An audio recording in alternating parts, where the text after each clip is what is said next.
Hello friends, स्वागत है आप लोगों का फिर से एक बार हमारे यूट्यूब के चैनल में। जैसा कि आपको बता रहे हैं, आप लोग के लिए एक नई वैकेंसी निकल के आ रही है राजस्थान की तरफ से। राजस्थान में आपका पीए यानी पर्सनल असिस्टेंट और साथ ही साथ में कुछ स्टेनोग्राफर की भी यहाँ वैकेंसीज होने वाली है। लगभग यहाँ पे आपका 400 से ज्यादा वैकेंसी यानी 450 से ज्यादा वैकेंसीज आपकी होने वाले हैं। तो चलिए, जो इसका ऑफिशियल नोटिफिकेशन है सबसे पहले ये आप लोग देख लीजिए। ये रहा इसका ऑफिशियल नोटिफिकेशन, इसको आप लोग डाउनलोड कर सकते हैं। डाउनलोड करने के लिए आपको टेलीग्राम चैनल का लिंक आपको नीचे डिस्क्रिप्शन में मिलेगा, जहां से जाके इस नोटिफिकेशन को आप लोग डाउनलोड कर सकते हैं और पढ़ भी सकते हैं। और जो भी डाउट्स हो तो कमेंट बॉक्स खुला हुआ है, वहां आप लोग कमेंट भी कर सकते हैं। लेकिन चलिए, सबसे पहले जो इंपॉर्टेंट पॉइंट्स है उसको देख लेते हैं। उसके बाद चलेंगे इसके ऑफिशियल नोटिफिकेशन पे और देखेंगे क्या क्या डिटेल्स है जो आपको जानना चाहिए। तो चलिए, इस वीडियो को शुरू करते हैं। उससे पहले यदि आप लोग नए होंगे तो इस चैनल को आप लोग सब्सक्राइब जरूर से जरूर कर लीजिए। बेल आइकन भी आप लोग प्रेस कर लीजिएगा। मैं रोहन आप लोगों का स्वागत करता हूँ। चलिए, यदि वैकेंसीज की बात करते हैं तो आरएसएम एसएस यानी पर्सनल असिस्टेंट स्टेनोग्राफर के यहाँ पे जो रिक्वायरमेंट है राजस्थान की तरफ से, उसको फाइनली यहाँ पे रिलीज कर दिया गया है। इसके नोटिफिकेशन रिलीज हो गई है। यदि आप लोग इसके एलिजिबिलिटी क्राइटेरिया को अप्लाई कर फुलफिल करते हैं, एलिजिबिलिटी क्राइटेरिया फुलफिल करते हैं, तो इस फॉर्म को आप लोग जरूर से जरूर अप्लाई कीजिएगा। यदि बात करते हैं इंपॉर्टेंट डेट्स के लिए, तो इंपॉर्टेंट डेट्स में आपको देख सकते हैं कि जो स्टार्टिंग डेट है वो आपका 29/2 से स्टार्ट हो जाएगा इस फॉर्म को फिलअप करना। और इसे आप लोग लास्ट 29 मार्च तक जो है आप लोग अप्लाई कर सकते हैं। बात करते हैं यहाँ जो फी के लिए क्राइटेरिया क्या है, तो जनरल और ओबीसी में जो सीएल या ईबीसी में आते हैं उन्हें 600 देने होंगे। वहीं जो एनसीएल में आते हैं यानी नॉन क्रीमी लेयर में आते हैं, जो ईबीसी के पार्ट हैं, ईडब्ल्यूएस एससी एसटी को 400 रुपए देने होंगे। वहीं पीडब्ल्यूडी कैंडिडेट को भी 400, जो भी पेमेंट है आप लोग ऑनलाइन यहाँ पे कर सकते हैं। बात करते हैं एज के लिए, तो मिनिमम एज आपका यहाँ पे 18 वर्ष रखा गया और मैक्सिमम 40 वर्ष रखा गया। और जिन्हें भी एज में रिलैक्सेशन चाहिए होगा, जैसे कि जो ओबीसी से आते हैं, एससी से आते हैं और एसटी से आते हैं, तो उन्हें भी यहाँ पे एज में जो रिलैक्सेशन है वो देखने को मिलने वाला है। चलिए, चलते हैं इसके ऑफिशियल नोटिफिकेशन पे और देखते हैं क्या क्या डिटेल्स है जो आपके लिए जानना बेहद ज्यादा जरूरी है। अगेन आप लोग से रिक्वेस्ट होगा कि आप लोग इस नोटिफिकेशन को डाउनलोड कर सकते हैं। डाउनलोड करने के लिए आपको टेलीग्राम चैनल का जो लिंक है आपको नीचे डिस्क्रिप्शन में मिलेगा, जहां से जाके आप लोग इसको डाउनलोड कर सकते हो। जो भी डाउट्स हो आपके वो आप लोग पूछ सकते हैं। इस नोटिफिकेशन को आप लोग डाउनलोड कर लीजिएगा। यदि यहाँ पे यदि स्टेनो की बात करते हैं तो यहाँ 194 पोस्ट है। वहीं यदि पीए की बात करते हैं जो ग्रेड 2 में आने वाला है, उसमें 280 पोस्ट है। लगभग 474 पोस्ट यहाँ पे आपके होने वाले हैं। ऑनलाइन इसको अप्लाई कर सकते हैं। ये रहा इनका लिंक, इसके लिंक पे आप लोग क्लिक करके आप लोग यहाँ पे जाके अप्लाई कर सकते हैं। ठीक है, यहाँ पे जाने के बाद आपको वन टाइम यहाँ पे रजिस्ट्रेशन करना होगा, उसके बाद आगे आप लोग फॉर्म को फिलअप कर सकते हैं। ठीक है, चलिए, यहाँ आपको बता दिया है कि कैटेगरी वाइज की कितनी कितनी पोस्टेज हैं, तो आप लोग यहाँ से देख सकते हैं। यदि सामान्य यानी जनरल में कितनी है, आपकी महिलाओं के लिए कितना है, विधवाओं के लिए, परिवक्ताओं के लिए समान में, ठीक है, अनुसूचित जाति जनजाति के लोग सभी में यहाँ पे डिवाइड करके बता दिया गया है। आपके पास टाइम हो तो आप लोग इसको देख लीजिएगा, इसलिए आप इस नोटिफिकेशन को डाउनलोड भी कर लीजिएगा। डाउनलोड करने के लिए अगेन आप लोग से रिक्वेस्ट होगा कि टेलीग्राम चैनल का लिंक आपको नीचे डिस्क्रिप्शन में मिलेगा, जहां से जाके आप लोग इसको डाउनलोड कर सकते हैं। ठीक है, चलिए आगे हम लोग बात करते हैं। यदि हम लोग बात करते हैं तो यहाँ पे और भी यदि खेलों में भी यदि अपना रहा है, तो यहाँ पर भी आपको यहाँ पे कुछ रिलैक्सेशन देखने को मिलने वाला है। चलिए, जो दिव्यांग होंगे उन्हें भी यहाँ पे रिजर्वेशन आप लोग को मिलता ही है, मालूम होगा।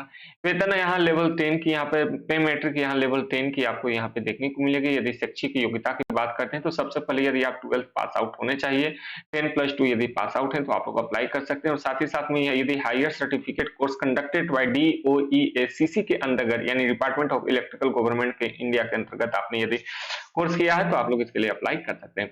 या फिर आपके पास सर्टिफिकेट होना चाहिए कंप्यूटर कॉन्सेप्ट बाय NIELLT द्वारा, ठीक है, या फिर कॉप के द्वारा होगा तो भी यहाँ पे चल जाने वाला है, या सॉफ्टवेयर कंप्यूटर सॉफ्टवेयर के लिए से रिलेटेड होगा तो भी यहाँ, या आपने डिप्लोमा कोर्स किया हुआ है सर्टिफिकेट कंप्यूटर साइंस में, कंप्यूटर एप्लीकेशन में, तो भी आप लोग अप्लाई कर सकते हैं।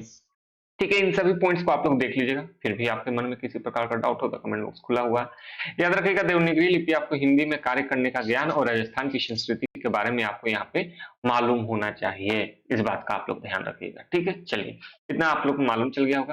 कैसे कैसे सिलेक्शन होने वाला है, चयन लिखित परीक्षा एवं साक्षात्कार यानी 2 प्रक्रमों के माध्यम से होने वाला है, यानी रिटन एग्जामिनेशन, साथ ही साथ में आपका इंटरव्यू भी होने वाला है।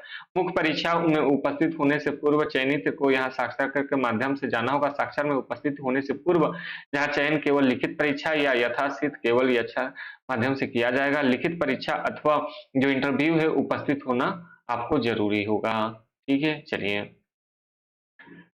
आगे हम लोग बात करते हैं कि आखिर आपके एग्जामिनेशन में क्या क्या क्वेश्चन पूछे जाने वाला है, किस प्रकार से आपका सिलेक्शन यहाँ पे होने वाला है। ठीक है, चलिए हम लोग उसको देख लेते हैं किस प्रकार से आपका एग्जामिनेशन होने वाला है। जब इसको आप नीचे स्क्रॉल करके आइएगा तो आपको यहाँ पे बता दिया जाएगा क्या-क्या होने वाला है। देखिए, चाहे आपका स्टेनोग्राफर हो या पीए हो, यहाँ पे आप लोग देख सकते हैं, प्रतियोगिता निम्नलिखित पत्र में शामिल होने के प्रत्येक आपको उत्तर यहाँ पे देने होंगे।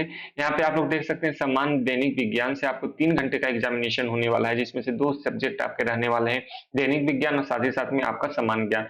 50-50 यहाँ पे क्वेश्चंस रहेंगे, 3 घंटे का आपको समय दिया जाएगा। हिंदी के लिए 3 घंटे का एग्जामिनेशन होगा आपका यहाँ पे 100 नंबर के लिए, ठीक है? ये पहला परीक्षा होगा, अर्थात और फिर उसके बाद दूसरा एग्जामिनेशन होगा। ठीक है, चलिए यहाँ पे आप लोग देख सकते हैं, यहाँ पे आपको अंग्रेजी अंग्रेजी में आपका फिर यहाँ पे एक तरह से आप लोग कह सकते हैं स्किल टेस्ट आपका यहाँ पे होने वाला है। ठीक है, यहाँ पे देख सकते हैं अंग्रेजी अनुपाचक को 100 वर्ड्स प्रति मिनट के आपको आपका स्टेनो का होना चाहिए, और यहाँ पे आपको और हिंदी के लिए भी 100 वर्ड्स प्रति मिनट यहाँ पर भी रखा गया है। ठीक है, 10 मिनट आपको सुनने के लिए और फिर 60 मिनट आपको यहाँ पे टाइप करने के लिए दिया जाएगा। ठीक, आपका हिंदी एंड इंग्लिश दोनों में से किसी एक को चुनना होगा, चाहे तो आप हिंदी में लिख सकते हैं या फिर आप इंग्लिश में टाइपिंग कर सकते हैं या फिर स्टेनो का आप लोग टेस्ट दे सकते हैं।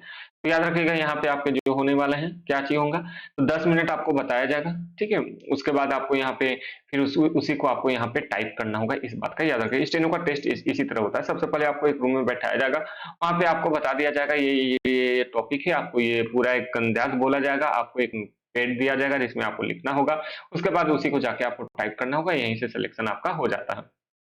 ठीक है, चलिए आगे हम लोग बात करते हैं कि प्रतियोगिता परीक्षा में 2 चरण में होंगे, चरण 1 एंड चरण 2। यहाँ चरण 1 में समस्त प्रश्न आपके यहाँ एमसीक्यू टाइप के होंगे और दूसरा आपका यहाँ पे लिखित परीक्षा आपका होने वाला है। ठीक है, चलिए आगे हम लोग बात करते हैं। उसके बाद किस में याद रखिएगा, यहाँ पे आपको 5 ऑप्शन देखने को मिलेंगे, ए बी सी डी अंकित होंगे। इनमें से अभ्यर्थियों को केवल एक विकल्प नीले बॉल से गहरा करना होगा। इसमें याद रखिएगा, आपको यदि किसी को भी आंसर आपको नहीं आता है तो यहाँ ऑप्शन नंबर ई को आपको यहाँ पे सर्कल करना होगा, इस बात को याद रखिएगा। यदि आप नहीं करते हैं तो आपका यहाँ नेगेटिव मार्किंग कट सकता है। देखिए यहाँ पे दिया है, यदि अभ्यर्थियों द्वारा किसी भी प्रश्न को हल नहीं किया जाता तो उसके अलावा 5वां विकल्प यानी ई को आपको गहरा गोला करना होगा। यदि पांचों विकल्प में से किसी को भी गहरा नहीं किया जाता है तो ऐसे प्रत्येक प्रश्न के लिए 1/3 मार्क्स यहाँ पे आपके कट कर ले होंगे। ठीक है, यानी आपको यहाँ पे सर्कल करना ही होगा। 5 ऑप्शन है, यदि आपको किसी का भी आंसर नहीं आता है तो आपको जो ऑप्शन नंबर ई रहेगा इसको आपको यहाँ पे सर्कल करके गहरा करना होगा। ठीक है, चलिए आगे हम लोग सिलेबस यहाँ पे नीचे आपको बता दिया गया है, सभी सिलेबस आप लोग को यहाँ पे देख लीजिएगा। ऑब्जेक्टिव टाइप के जो क्वेश्चन है मिनिमम मैक्सिमम 100 150, ठीक है, आप लोग इन सभी को देख लीजिएगा। इनके अलावा यदि आपके मन में किसी भी प्रकार का डाउट होगा तो कमेंट बॉक्स खुला हुआ है, आप लोग कमेंट करके यहाँ पे पूछ सकते हैं। सभी चीजें मैं आपको कमेंट बॉक्स में बता देने वाला हूँ। तो चलिए, सबसे पहले आपने अभी तक सब्सक्राइब नहीं किया है तो सब्सक्राइब कर लीजिए, और जो भी आपके डाउट्स होंगे वो कमेंट बॉक्स खुला हुआ है, वहां आप लोग कमेंट भी कर सकते हैं। चलिए अब इस वीडियो को समाप्त करते हैं। आज की इस वीडियो में इतना ही। Thank you for watching.